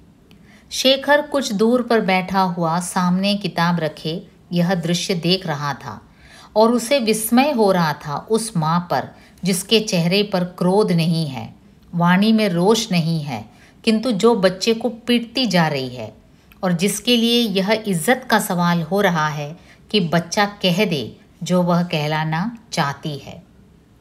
बच्चे क्रुद्ध माता पिता से पिटते हैं तब पिट लेते हैं, उनकी आत्मा पर आघात नहीं पहुंचता, लेकिन बिना क्रोध के निर्मम दूरस्थ भाव से पिटकर उनके मानसिक क्षेत्र में सदा के लिए एक दरार सी फट जाती है। यह बात तब शेखर भी नहीं जानता था, उसकी माँ भी नहीं जानती थी, पर इससे उसकी सच्चाई कम नहीं हो गई थी। माँ ने पुकारा, सरस्वती, चिमटे में एक अंगार तो लाना। सरस्वती ले आई। माँ ने चिमटा हाथ में पकड़कर कहा, बोलो सच, नहीं तो मैं यह रख दूंगी जबान पर। सच बोल रहा हूँ। और शेखर सोच रहा है, क्या माँ सचमुच अंगार रख देगी? विश्वास तो नहीं होता, लेकिन यह क्रोधहीन निर्गुण मुख, कह मैंने तोड़े थे गमले। मैंने नहीं तोड़े। माँ ने एक हाथ से चंद्र का जबड़ा दबाकर मुंह खोला और अंगारा बहुत पास लाती हुई बोली, कह। सरस्वती खड़ी थी, यद्यपि उधर नहीं देख रही थी, और अंगारा चंद्र के इतना पास था कि उसका ताप उसे लग रहा था और उसका सिर ऐसे हिल रहा था जैसे मिर्गी के रोगी का कभी कभी हिला करता है। माँ उसका जबड़ा दबाए हुए थी और मुंह खुला था, अंगारे की प्रतीक्षा में था। विश्वास बच्चों की चीज़ है। दिखावट और सच्चाई में भेद करना यह बड़ों का अधिकार है। शेखर को एकाएक विश्वास हो आया। कहा। शेखर तड़प कर उठा, एक हाथ से माँ को धक्का दिया, दूसरे से चिमटे को थप्पड़ मारकर दूर गिरा दिया और रूखे स्वर में चंद्र से बोला, चल यहाँ से। और उसके मन में हुआ, चंद्र शबाश, डूब मर शेखर, क्योंकि उसे लगा कि शेखर यानी कि उससे बेहतर चंद्र ही है, क्योंकि इतना पिटने के बाद भी वो अपनी बात पर अड़ा रहा। वो अड़ा रहा कि मैंने गमला नहीं तोड़ा। यहाँ तक कि उसके माँ ने ये भी धमकी दी कि जलता हुआ अंगारा उसके ज़बान पर रख देगा। एकदम उसके मुंह के पास तक वो ले भी आई, लेकिन तब भी चंद्र यही बोलता रहा कि मैंने गमले नहीं तोड़े। तब शेखर अपने आप पर ही लज्जित हुआ और उसका मन कहने लगा, चंद्र शबाश, डूब मर शेखर। शायद माँ को कुछ हुआ, वह कुछ बोली नहीं, शेखर को भी कुछ नहीं कहा, भीतर चली गई, बात खत्म हो गई। आधे घंटे बाद शेखर अपने को पढ़ाई में लगाने की चेष्टा कर रहा था। कलम हाथ में लिए हुए, कॉपी के ऊपर एक लाइन लिखी हुई देखते हुए उसे ही दोबारा लिखने का यत्न कर रहा था, पर मन में उसकी गूंज रही थी बातें और आँखों के आगे थे कई एक खुले हुए मुंह। कभी चंद्र के, कभी शेखर के, कभी माँ के, और उनके बहुत पास कई एक जलते हुए अंगारे। जब शेखर सोचता था वह चंद्र का मुख तब एकाएक मुंह बदलकर माँ का हो जाता था। शेखर अपने को पढ़ाई में लगाने की चेष्टा कर रहा था, वो लिखाई कर रहा था। चंद्र ने आकर कहा, कलम दो। शेखर ने कहा, मैं लिख रहा हूँ। दो, मुझे लिखना है। दूसरी ले लो। नहीं, यही लेना है, दो। ठहर के ले लेना, मुझे लिख लेने दो। चंद्र ने सरस्वती के पास शिकायत की, बहन जी, भैया कलम नहीं देता। सरस्वती पढ़ रही थी, उसने बिना किताब से दृष्टि हटाए ही कहा, शेखर दे दे कलम। चंद्र ने फिर आकर कहा, दो। शेखर ने कुछ झुंझला कर कहा, कह तो दिया, लिख लेने दो। चंद्र ने वहीं से पुकार कर कहा, देखिए बहन जी, देता नहीं है। सरस्वती ने वैसे ही कहा, दे दो शेखर, मेरा सिर मत खाओ। शेखर ने कहा, मैंने कहा है अभी लिख कर दे देता हूँ, मानता नहीं है, और आप भी मुझी को डांट रही हैं। पर सरस्वती पढ़ने में लग गई थी और चंद्र माँ के पास शिकायत करने चला गया था। उसकी बात किसी ने नहीं सुनी। माँ ने कहीं भीतर से चिल्ला कर कहा, शेखर दे दे उसे कलम। शेखर कहने लगा, माँ मैंने उसे कहा है।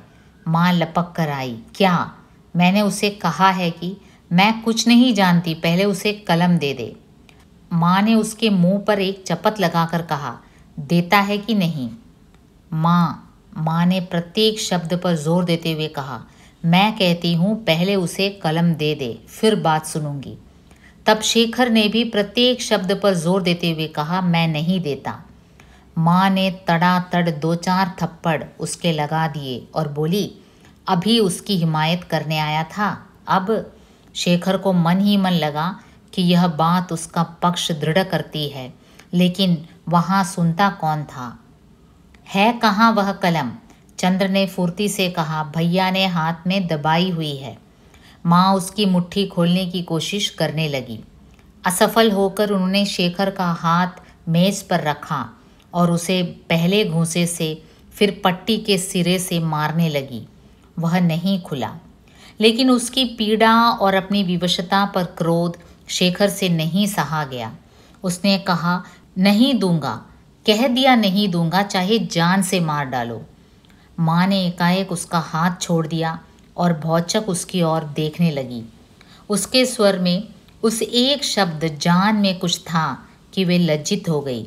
चंद्र की बाह पकड़कर ले जाती हुई बोली, मैं तुझे नई कलम देती हूँ। शेखर उठकर बाहर चला गया। सारा दिन सड़क पर बेमालिक के कुत्ते की तरह भटका किया। शाम को थका हुआ सा घर आया ही था कि पिता ने कहा, क्यों बे, जान देने का बहुत शौक है? शेखर ने निष्प्राण स्वर में कहा, हाँ है, और आगे चला गया। पिता देखते रह गए। शेखर ने खाना नहीं खाया, न किसी ने उससे पूछा ही। रात हुई, सब सो गए। तब वह भी थका हुआ सा चारपाई पर लेट गया और अंधकार को फाड़ने की चेष्टा करता रहा।